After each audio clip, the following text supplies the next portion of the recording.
thereby losing their chance for spiritual salvation. Therefore, for no purpose should the elderly members of the family be slain. 41. When irreligion is prominent in the family, O Krishna, the ladies of the family become corrupt, and from the degradation of womanhood, O descendant of Vrishni, comes unwanted progeny. Good population in human society is the basic principle for peace, prosperity, and spiritual progress in life. The Vedic religion's principles were so designed that the good population might prevail in society for the all-around spiritual progress of state and community.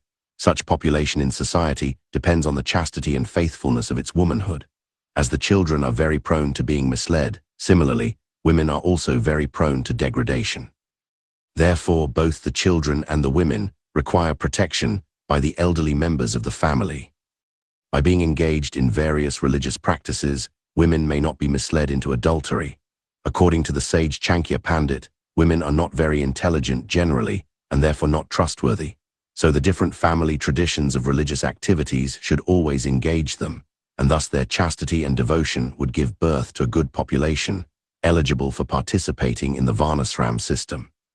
On the failure of such Varnasram Dharma, naturally the women become free to act and free to mix with men, and thus adultery is indulged in at the risk of unwanted population.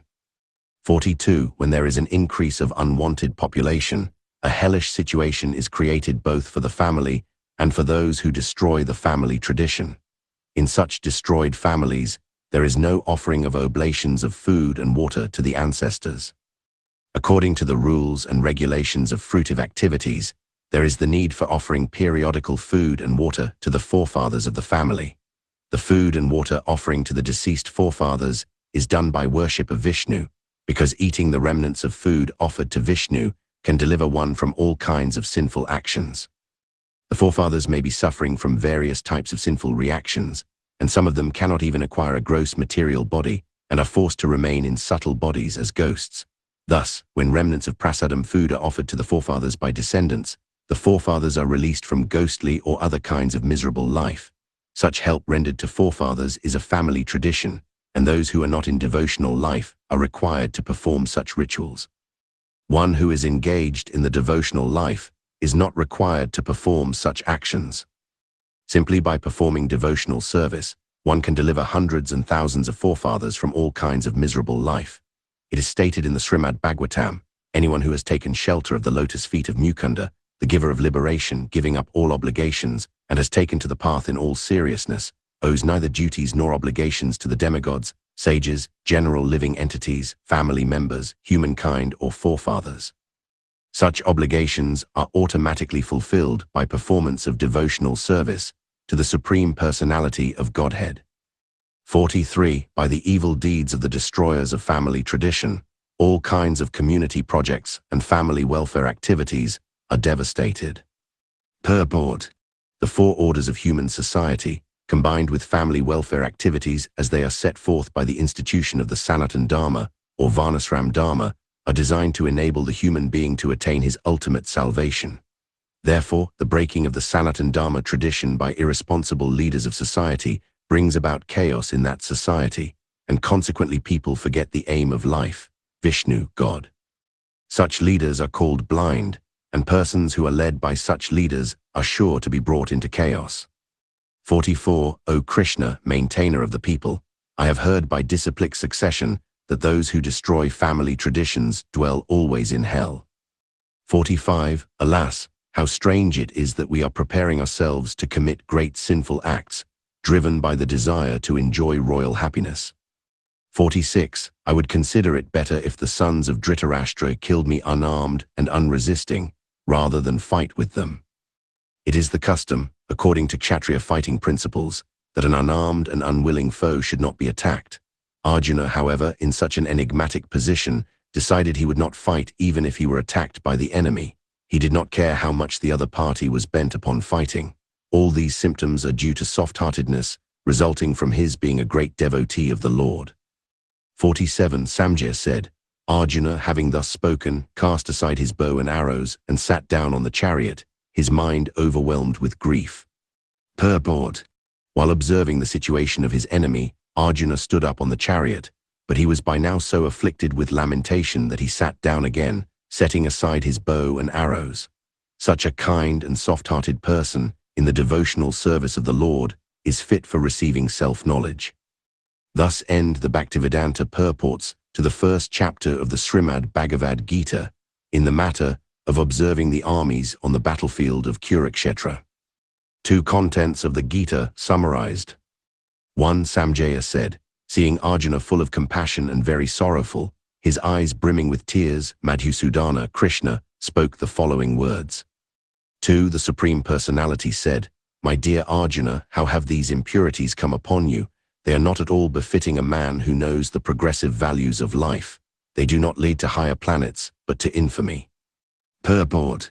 The Sanskrit word Bhagavan is explained by the great authority, Parasara Muni, the father of Vyasadeva. The Supreme Personality who possesses all riches, entire strength, entire fame, entire beauty, entire knowledge, and entire renunciation is called Bhagavan. There are many persons who are very rich, very powerful, very beautiful, very famous, very learned, and very much detached, but no one can claim that he is possessor of all these opulences entirely. Such a claim is applicable to Krishna only, and as such he is the Supreme Personality of Godhead. No living entity, including Brahma, can possess such opulence, neither Lord Shiva, nor even Narayana can possess such opulence as fully as Krishna. By analytical study of such possessions, it is concluded in the Brahma Samhita by Lord Brahma himself that Lord Krishna is the Supreme Personality of Godhead. Nobody is equal to or above him. He is the primeval Lord or Bhagavan known as Govinda, and he is the supreme cause of all causes. It is stated as follows. There are many personalities possessing the qualities of Bhagavan, but Krishna is supreme over all of them because none can excel him. He is the supreme person and his body is eternal, full of knowledge and bliss. He is the primeval Lord Govinda and the cause of all causes. In the Bhagavatam also there is a list of many incarnations of the Supreme Personality of Godhead, but Krishna is described therein as the original personality, from whom many incarnations and personalities of Godhead expand. It is stated in this way, all the lists of the incarnations of Godhead submitted herewith are either plenary expansions or parts of the plenary expansions of the Supreme Personality of Godhead, but Krishna is the Supreme Personality of Godhead himself. Therefore Krishna is the original Supreme Personality of Godhead, the Absolute Truth, the source of both Supersoul and the impersonal Brahman. In the presence of the Supreme Person, Arjuna's lamentation for his kinsmen is certainly unbecoming, and therefore Krishna expressed his surprise with the word kutas, wherefrom. Such unmanly sentiments were never expected from a person belonging to the civilized class of men known as Aryans. The word Aryan is applicable to persons who know the value of life and have a civilization based on spiritual realization. Persons who are led by the material conception of life do not know that the aim of life is realization of the absolute truth, Vishnu or Bhagavan. Such persons are captivated by the external features of the material world, and therefore they do not know what liberation is. Persons who have no knowledge of liberation from material bondage are called non-Aryans. Arjuna was trying to deviate from his prescribed duties, declining to fight, although he was a kshatriya or warrior. This act of cowardice is described as befitting the non-Aryans. Such deviation from duty does not help one in the progress of spiritual life, nor does it even give one the opportunity of becoming famous in this world. Lord Krishna did not approve of the so-called compassion of Arjuna for his kinsmen. 3. O son of Pritha, do not yield to this degrading impotence. It does not become you. Give up such petty weakness of heart and arise, O chastiser of the enemy. 4. Arjuna said, O killer of Madhu Krishna, how can I counterattack with arrows in battle personalities like Bhisma and Drona, who are worthy of my worship? 5. It is better to live in this world by begging than to live at the cost of the lives of great souls who are my teachers. Even though they are avaricious, they are nonetheless superiors. If they are killed, then our spoils will be tainted with blood. 6. Nor do we know which is better, conquering them or being conquered by them. The sons of Dhritarashtra, whom if we killed we should not care to live, are now standing before us on this battlefield. Purport. Arjuna became perplexed in this connection, not knowing whether he should execute the fighting with the risk of committing unnecessary violence, although it is the duty of the Kshatriyas, or whether he should not, and prefer instead to live by begging, because if he did not conquer the enemy, begging would be the only means left for his living. There was no certainty of victory, because either side might emerge victorious. even if there were victory awaiting them, because their cause was justified. Still, if the sons of Dhritarashtra should die in battle, it would be very difficult to live in their absence. Under the circumstances, that would be another kind of defeat. All these considerations by Arjuna definitely prove that he was not only a great devotee of the Lord, but that he was also highly enlightened and had complete control over his mind and senses. His desire to live by begging, although he was born in the royal household, is another sign of detachment. He was fully in the quality of forbearance, as all these qualities, combined with his faith in the words of instruction of Sri Krishna, his spiritual master, give evidence. It is concluded that Arjuna was quite fit for liberation. Unless the senses are controlled, there is no chance of elevation to the platform of knowledge, and without knowledge and devotion, there is no chance of liberation. Arjuna was competent in all these attributes, over and above his enormous attributes in his material relationships. 7. Now I am confused about duty and have lost all composure because of weakness. In this condition I am asking you to tell me clearly what is best for me. Now I am your disciple and a soul surrendered unto you. Please instruct me. By nature's own way, the complete system of material activities is a source of perplexity for everyone. In every step there is perplexity, and it behooves one therefore to approach the bona fide spiritual master who can give one the proper guidance for executing the purpose of life. All Vedic literatures advise us to approach a bona fide spiritual master to get free from the perplexities of life, which happen without our desire. They appear like a forest fire, which takes place without being set by anyone. Similarly, the world situation is such that perplexities of life automatically appear, without our wanting such confusion. Nobody wants fire, and yet it takes place and we are perplexed. The Vedic wisdom therefore advises that, in order to solve the perplexities of life and to understand the science of the solution, one must approach a spiritual master, who is in the disciplic succession. A person with a bona fide spiritual master is supposed to know everything. One should not therefore remain in material perplexities, but should approach such a teacher. This is the purport of this verse. Who is the man in material perplexities? It is he who does not understand the problems of life. In the Garga Upanishad this is described as follows.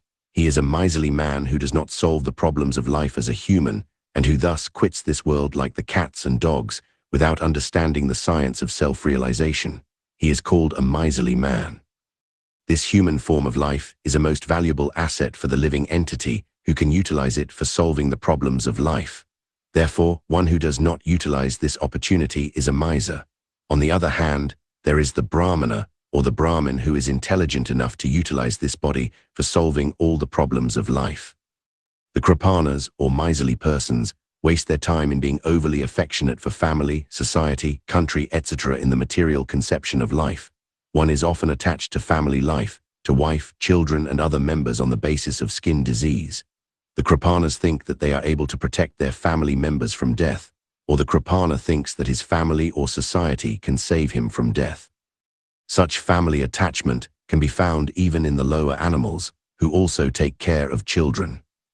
Being intelligent, Arjuna could understand that his affection for family members and his wish to protect them from death were the causes of his perplexities. Although he could understand that his duty to fight was awaiting him, still, on account of miserly weakness, he could not discharge the duty. He is therefore asking Lord Krishna, the Supreme Spiritual Master, to make a definite solution. He offers himself to Krishna as a disciple. He wants to stop friendly talks. Talks between the master and disciple are serious, and now Arjuna wants to talk very seriously before the recognized spiritual master. Krishna is therefore the original spiritual master in the science of the Bhagavad Gita, and Arjuna is the original disciple in understanding the Gita. How Arjuna understands the Bhagavad Gita is stated in the Gita itself. And yet foolish mundane scholars explain that one need not submit to Krishna as a person, but to the unborn within Krishna. There is no difference between Krishnas within and without, and one who has no sense of this understanding is the greatest fool, the greatest pretender. 8. I can find no means to drive away this grief, which is drying up my senses. I will not even be able to destroy it if I win an unrivaled kingdom on the earth with sovereignty like the demigods in heaven. 9. Samjya said, having spoken thus, Arjuna, chastiser of enemies, told Krishna, Govinda, I shall not fight, and fell silent. 10. O descendant of Bharata, at that time Krishna, smiling in the midst of both the armies, spoke the following words to the grief-stricken Arjuna. 11. The blessed Lord said, while speaking learned words, you are mourning for what is not worthy of grief. Those who are wise lament neither for the living nor the dead. The Lord at once took the position of the teacher and chastised the student, calling him indirectly a fool. The Lord said, you are talking like a learned man, but you do not know that one who is learned, one who knows what is body and what is soul, does not lament for any stage of the body, neither in the living nor in the dead condition. As explained in later chapters, it will be clear that knowledge means to know matter and spirit, and the controller of both.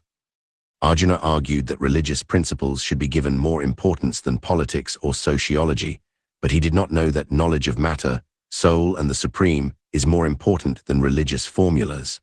And because he was lacking in that knowledge, he should not have posed himself as a very learned man. As he did not happen to be a very learned man, he was consequently lamenting for something which is unworthy of lamentation. The body is born and is destined to be vanquished today or tomorrow. Therefore, the body is not as important as the soul. One who knows this is actually learned, and for him, there is no cause for lamentation in any stage of the material body. 12. Never was there a time when I did not exist, nor you, nor all these kings, nor in the future shall any of us cease to be. Purport. In the Vedas, in the Katha Upanishad as well as in the Svetasvatara Upanishad, it is said that the Supreme Personality of Godhead is the maintainer of innumerable living entities, in terms of their different situations, according to individual work and the reaction to work. That Supreme Personality of Godhead is also, by his plenary portions, alive in the heart of every living entity. Only saintly persons who can see, within and without, the same Supreme Personality of Godhead can actually attain to perfect peace eternal. The same Vedic truth enumerated herein is given to Arjuna, and in that connection, to all persons in the world who pose themselves as very learned, but factually have but a poor fund of knowledge. The Lord says clearly that he himself, Arjuna, and all the kings who are assembled on the battlefield are eternally individual beings, and that the Lord is eternally the maintainer of the individual living entities, both in their conditioned as well as in their liberated situation. The Supreme Personality of Godhead is the supreme individual person, and Arjuna, the Lord's eternal associate, and all the kings assembled there are individual eternal persons. It is not that they did not exist as individuals in the past, and it is not that they will not remain as eternal persons. Their individuality existed in the past, and their individuality will continue in the future without interruption. Therefore, there is no cause for lamentation for anyone of the individual living entities. The Mayavadi or impersonal theory that after liberation the individual soul, separated by the covering of Maya or illusion, will merge into the impersonal Brahman without individual existence is not supported herein by Lord Krishna, the supreme authority. Nor is the theory that we only think of individuality in the conditioned state supported herein. Krishna clearly says that in the future also the individuality of the Lord and others, as it is confirmed in the Upanishads, will continue eternally. This statement of Krishna is authoritative because Krishna cannot be subject to illusion. If individuality is not a fact, then Krishna would not have stressed it so much, even for the future. The Mayavadi may argue that the individuality spoken of by Krishna is not spiritual, but material. Even accepting the argument that the individuality is material, then how can one distinguish Krishna's individuality? Krishna affirms his individuality in the past, and confirms his individuality in the future also. He has confirmed his individuality in many ways, and impersonal Brahman has been declared as subordinate to him. Krishna has maintained spiritual individuality all along, and if he is accepted as an ordinary conditioned soul in individual consciousness, then his Bhagavad Gita has no value as an authoritative scripture. A common man with all the defects of human frailty is unable to teach that which is worth hearing. The Bhagavad Gita is above such literature. No mundane book compares with the Bhagavad Gita.